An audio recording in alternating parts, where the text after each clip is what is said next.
Chtěli jste video tady o tom zeleném zázraku, tak ho teď uděláme. Tohle auto jezdilo Czech Drift Series, což je vidět tady podle té samolepky, někdy v roce 2007, 8, 9. Do té doby to nejspíš stálo, já přesně nevím jak dlouho, ale teď jsme koukali, že hasičák v tom je poslední dělaná revize 2009. A našli jsme jedno video 2009, kdy to auto ještě jezdilo závody. Bylo v tom SRko, to lehlo, asi klasicky na hlavě, nebo něco, myslím, že ta hlavana tam byla špatná. A pak to začali překupovat lidi, kteří to chtěli dávat dohromady a ten to nedal dohromady, ten to prodal někomu dalšímu. Takže já přesně nevím, jak dlouho to stálo. Každopádně já to koupil a mám to tady asi 3 roky. No tady ne. No tady ne, samozřejmě já jsem to koupil. Vlastním to 3 roky, ale rok to tu stálo s tím, že v tom, to SRko původně bylo zastavené, ale já už to koupil bez motoru, ale bylo tam to vedení intercoolerový, ten chladič, všechno z toho SRka a převodovka 14ková, takže jsem si říkal, že nejjednodušší bude vrátit tam SRko, protože to na to je připravený. SRko jsem neměl, ale známý na Slovensku ho měl, s tím, že jsme se dohodli, že to tam i zastaví. Tam se to odvezlo, mělo to trvat rok, protáhlo se to na 2, takže ve finále to možná mám 4 roky, když to tak vlastně sečtu. No, teď po těch 2 letech to je jako, že to je hotový, s tím, že tam je jenom to auto zastavěný, ale zbytek auta, že musíme doladit my. Takže my jsme teď jeli do Milovic na první ježdění, tam jsme zjistili, že vlastně nejdřív jsme jeli před nějakým ježděním, že jsme tam 10 minut zkoušeli, jestli se to rozletí, co to dělá, nedělá. Zjistili jsme, že ty rejdy jsou sériový, že se s tím nedá jezdit, že to je každá druhá zatáčka přetočíno, protože to fakt, jak to fouklo vždycky a rozhrabalo se to, tak se to pak neuřídilo. Zjistil jsem, že to vůbec nebrzdí, ani nožní, ani ručka, že vzadu strašně něco bouchá, takže další plán byl dát to na hever, vyřešit rejdy, podívat se, proč to nebrzdí, zkouknout ten kardan, všechny ty podvozkové díly, aby se to vyzkoušelo, vyměnit všechny ty voleje, v motoru teda byl, ale v tom bifaráku a tady ty náplně. To jsme udělali, zjistili jsme, že tam je teda samosvor nějaký, asi ze 14, ale buď je v něm nějaká ta zasekávací vložka, nebo je to nastavený moc natvrdo, takže pokud se vymáčne spojka, zatočí se, tak kola se točí v obě, nic to nedělá, ale jakmile se malinko přidá, okamžitě se to kousne v obě kola dohromady, takže pak to dělá jako celkem rachot. Zjistili jsme, že na ručce je nesmyslný obrovský pístek, takže to prostě nešlo umáčknout, utáhnout. Sehnal jsem jiný, bylo tam 0,85, což je hodně. Sehnal jsem 0,70 nebo 0,700. Ten jsme tam před 20 minutama nandali, teď už jako na ruce je vidět, že to prostě má jiný chod, že to brzdit bude, ale ještě to není vyzkoušený, to vyzkoušíme teď na dalším ježdění Drift Corporation v neděli. Tamhle šéfik Milan převařil těhlice, takže už to rejdy má, už se s tím dá jezdit. Zjistili jsme, že bohužel je tam nějaká jako úplně nemocný turbo, který strašně žere volej, takže to hulí a má to hodně špatný průběh, do 4000 to úplně mrtvý, pak to najednou dostane kopanec a jako jede to, ale hrozně blbě se s tím jako jezdí to udržet v těch otáčkách, takže navíc to strašně kouří to turbo. Takže to mě čeká vyměnit, teď ještě s tím do těch Milovic pojedu. Kouří modře, jede dobře. No, ale kouří hodně a jede jakž tak, že to pořekadlo úplně nevypadá, nezapadá. Takže to ještě mě čeká, nějakou lepší turbínu tam dát, aby to mělo nějaký lepší průběh, s tím, že to budeme foukat třeba na 1 bar. Je to sériový, tak úplně nechci to, aby se to rozletělo ten motor, tak na nějakých třeba 330, strop 350 koní. Jinak na tom autě je zajímavý to, že tam je tenkrát asi jak s tím závodili, tak tenkrát, když ještě to auto bylo úplně pěkný, tak si s tím asi někdo vyhrál, takže ten předek je celý vyvařený a vystužený.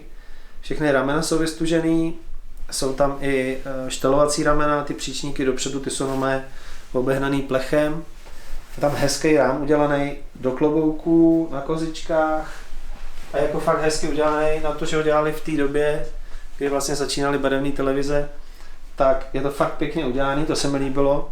Ale samozřejmě, když to auto zvedneme a vlezem pod něj, tak už jako hezký úplně není, no, sem tam je jako vorezlý, není to schnilý, ale taky to není úplně jako nádherný. Podlahy, tyhle věci, ty jsou perfektní, to je vidět, že to je bez zásahu, kufr, tady to všechno je jako pěkný, kor na 13, který dokážou schnit úplně, že se pak zametou jenom na lopatku, tak tohle auto je docela pěkný. Co je další zajímavá věc, je na tom dobrý podvoze kávečko, dobrý v tom smyslu, nebo HPčko, já myslím, že to je kávečko, HPčko, to se můžeme hádat. Já nevím, HPčko. Já myslím, že nevím káve. Jako vím, že to je nějaký dražší podvozek, bohužel teď je ve fázi, že není úplně dobrý, je vyblitej a na ten test to jako postačilo. Teď další fáze bude tady po tom testu vyřešit tu turbínu a ten podvozek se sundá a pošle se na repasy, aby se oživil. HPčko. Tak pravda, HPčko je tam. Takže to až se udělá, tak to bude dobrý, protože to úplně jako levný podvozek nebyl. Když jsem googlil, kolik stojí. Tady oni udělali tady tenkrát ještě asi nevymýšleli nějaký šoupací dráhy, takže tady je excentr s tím, že když se s tím točí, tak ten tlumič, jak je to excentrický, tak se posouvá dopředu, do stran, dozadu, dopředu. Tak to vyřešili takhle, to jsem tam nechal. Má to i drážky nějaký, jsme pak zjistili, že podle nich se to jako dá nastavit. Tak to a myslím si, že samozřejmě na nějaký velký závody to nebude, což jsme ani nechtěli. Chtěli jsme to jako tréninkový auto na takovýhle track day a na nějaký jako spíš srandy s tím, že moje dcera, která je teda zatím jako malá, mladá a taky to zajímá, zatím se jako učí tím mým kompaktem jezdit a když jí to půjde, tak by pak jezdila tímhletím, no, to je ale když jí to bude bavit, když bude chtít a když jí to půjde. Tak já již tam rád podpořím, jinak jí do toho úplně nutit nechci. Takže to byl smysl tohohle auta. Proč se to kupovalo? Jednak to stálo, jako mně přišlo, že rozumný peníze, ve finále to samozřejmě s tou zástavbou, že to SR je drahý motor, tak s tou zástavbou to vyšlo na jako víc peněz, než jsem čekal. Asi to za to ani není prodejný, ale myslím, že když se to vyťuká, tak to bude jako schopný auto. Důležitý je teď to vyřešit to turbo, jít s tím na brzdu, aby to mělo nějaký příjemný průběh, aby to bylo třeba už od 3000, tady to začne až od 4,2 to teprve. Ne, že by to nastoupilo, ale najednou to prostě, jak když to prostě nahulí to auto, najednou to jede bombu. Přeřadí se, i ve vytyčených otáčkách se přeřadí, stačí, aby to padlo na 3,9, to auto úplně chcípne, musí se do toho opět kopat jak blázen, no. Není to úplně příjemný, ale jet se s tím dá, ale jakmile někdo trošku zpomalí a nestihneš do toho kopnout, tak je po něm, je to jak babeta do těch 4000. Takže pro mě je zajímavý, že se s tím budu muset učit, protože jsem zvyklý na motor pro dětky, který jede ve všech otáčkách a tohle je jako dravý, to se mi líbí. A jinak si myslím, že to splní ten účel, co jsme chtěli, no. A pamatuješ si, kdo s tím jezdil dřív? Ne, já to nevím, ty jsi nějaký jméno našel. A to byl? Ale jsem dobrý na tu paměť. Jo, já ne. Něco. Kamil Moravec. To vůbec nevím, kdo je, ani odkud je.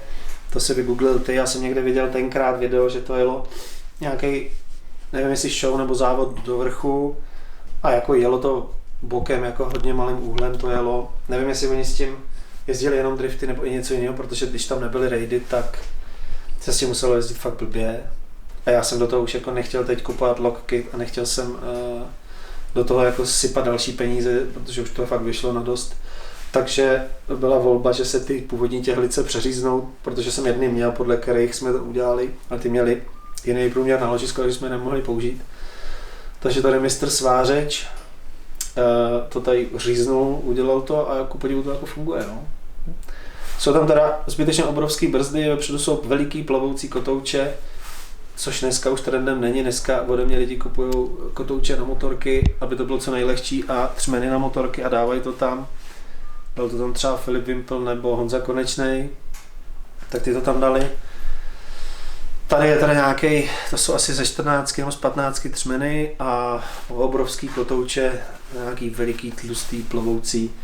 Vzadu budou asi originál. Zatím se to moc nerozbrzdilo, ale dneska jsme ještě vyměnili, když jsme dělali tu ručku, tak jsme vyměnili brzdovku po celém autě, lítal z toho bordel. Přední kolo bylo i zavzdušněný, takže nejspíš to teď začne brzdit a už jako fungovat. Takže vyměnili jsme všechny kapaliny, ten motor se musí dolejvat, protože to žere, ta turbína, jak to uhlí, ale já myslím, že to doťukáme, bude to dobrý. Bude cajk. A dáš mu nějaký design, nebo to zůstane takhle Green Dealově zelený? Nechtěl jsem do toho cpát peníze, takže zatím to necháme takhle.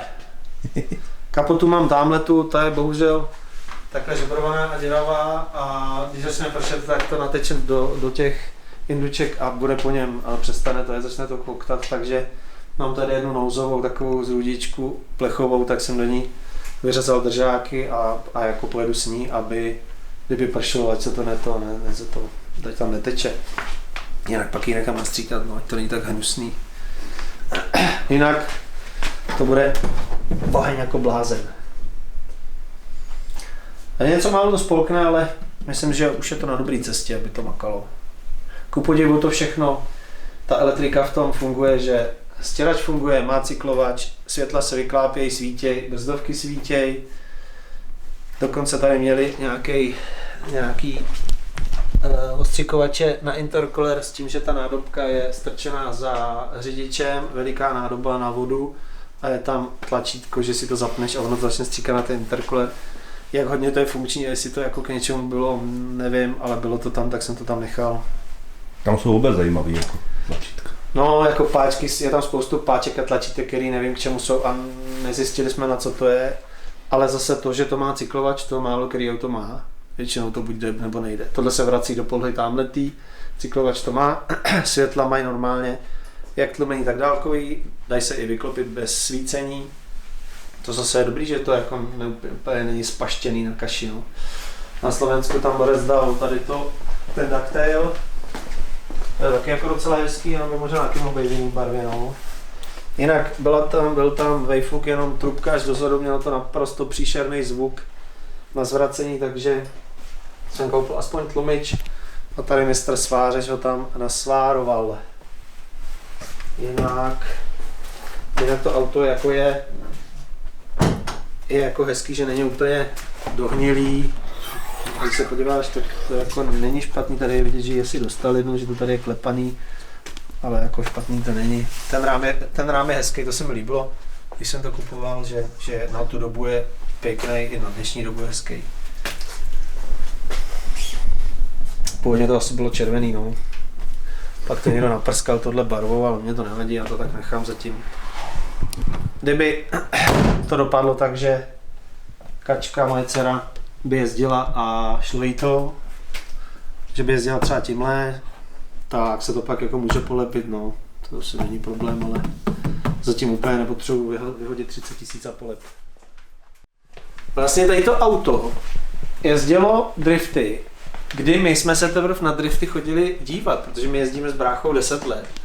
A to auto, když jezdilo 2009, tak to je 15-16 let, co to jezdilo, takže my když chodili do Sosnoví mít chytrý řeči, že to není tak těžký a ty auta se tam přetáčely a trápily, to mohlo být jako jedno z nich, ať si to jako nepamatuju konkrétně to auto, ale to proto tak bylo. Vychází to. Což je taky jako zajímavý příběh toho auta, viď? To auto vlastně zažilo dobu, kdy mělo cenu, pak nemělo žádnou cenu, protože ty auta najednou padly na 30 000, jezdili v tom kde jaký zoufalec a pak se to začalo vyhazovat, protože to bylo skvělý. Pak najednou to začalo mít slávu tím, že s tím ty, co přežili, jezdili drifty a zjistili, že to funguje.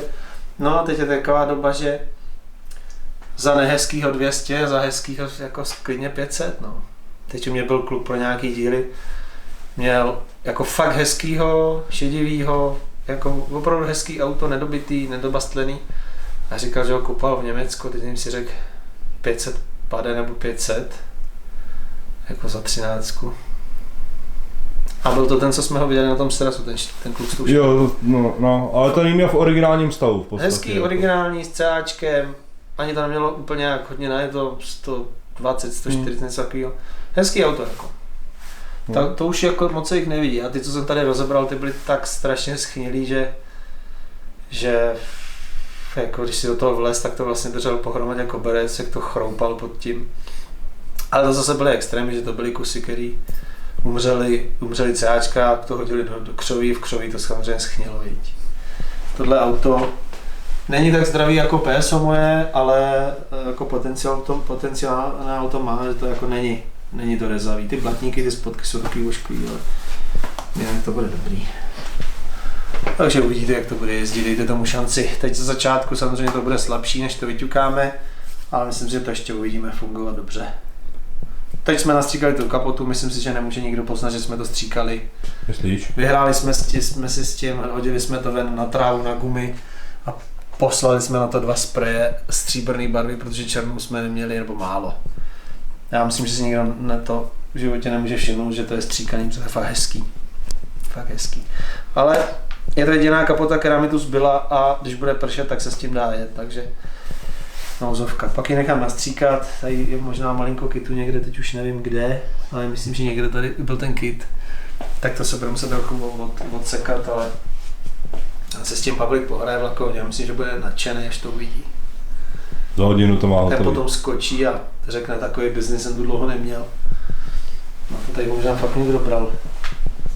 Tenkrát tím autogenem, jak je to vlnitý. Takže tak, takže v neděli Milovice. A ty rejdy, ty byly tady na tom, ty krásný, ty šperky. Tam některý lidi jako se báli, že si s tím fakt jezdil. Jo, ne, to bylo ty tyčky s těma nesmyslama. To bylo deformační rejdy. To jsem koupil nějakou 13, v který už nebyl motor a oni, aby s tím mohli manipulovat, tak tam vyrobili tohleto, jenom aby to šlo řídit jako po dvoře, když tam s tím to uklízeli, tak to tam bylo. To je jako na vyhození samozřejmě věc, no ale jako for dobrý, ne? Pár lidí se bálo, že s tím fakt jezdil. Pár lidí to nepochopilo, mysleli si, že jsem s tím fakt jezdil, ne, s tím se jezdit nedalo. To by upadlo v první zatáčce, no, ale někdo si poradil, no, že to prostě vyrobil Elko, šoup to tam a hejbat s tím šlo, viď. Takže tak, tady jsme dali nový tyčky, jsou tam ty převařené těhlice, jako úplně mega raid, jako Weissfab to nemá, ale dostatečný to je. Samozřejmě v plném raidu se to opře o tam jsou ty jednoduchý ramena stavitelný, tak o to ramínko se to opře. Ale udělali jsme to podle naší geometrie plechový a podle tyček a máme příčku rovně, funguje to dobře, volant se vrací, jako bude to dobrý. Jenom se s tím naučit a poladit ten motor, aby to makalo nějak líp. Aby to uřídila i ta holka malá moje. Takže tak. Ještě nějaký otázečky speciální, který můžu zodpovědět?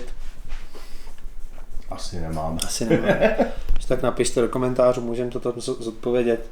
Kdo to bude chtít vidět, tak většinou asi nějaký ostrý závody to nepojede, ale nějaký ty Milovice nebo volný ježdění v Sosnoví nebo takový, tak to asi s tím budeme jezdit. Celkem se na to těším. Henta je zatím mrtev, zatím stále díra v bloku a plánuje se to v zimě. Ten druhý motor už je rozebraný, aby jsme věděli, v jakém je stavu. Plánuje se tam dát všechny ložiska nový a uvidíme, jestli půjdeme s výkonem nahoru nebo to necháme. Tak co, šéfe, bude to dobrý? Bude to dobrý. Jestli se to nerozletí, tak to bude jako dobrá zábava s tím autem. Nebo zázrak. To bude oboje.